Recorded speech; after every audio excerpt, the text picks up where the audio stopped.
Vengo a contarles, muchachos, que esta mochila espejo de 2 colores está en Facebook, pero acá en el canal tenemos una de 3 colores, mochila espejo 3 colores, que se teje exactamente igual. La única diferencia es que estas estrellitas vienen combinadas.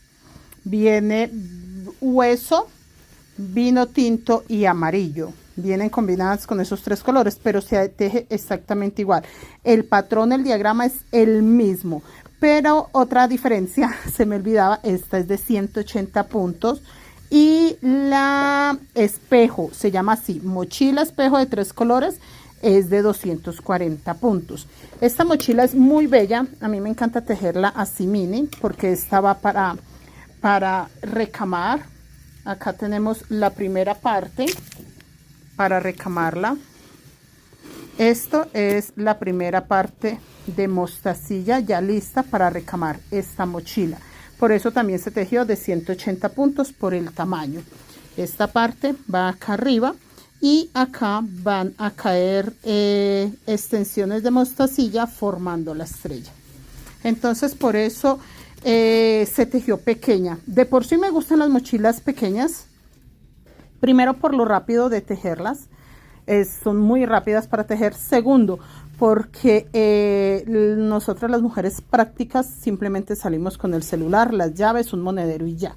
Entonces este tipo de mochila gusta mucho para eso, por tener la facilidad de que no llevamos muchas cosas. Recuerden, mochila espejo 3 colores es la que sacan en YouTube para los que la quieran tejer.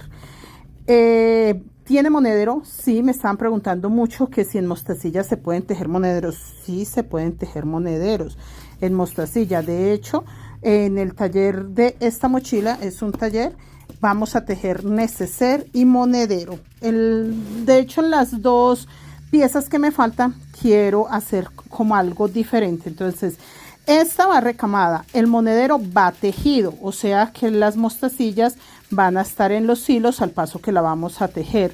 Y el neceser estamos aprobando cómo lo vamos a hacer, pero si queremos que sea diferente a la mochila, los mismos colores obviamente, blanco negro, pero no queremos que sea el mismo recamado, queremos como hacerle algo diferente para aprender un poco más en el taller y para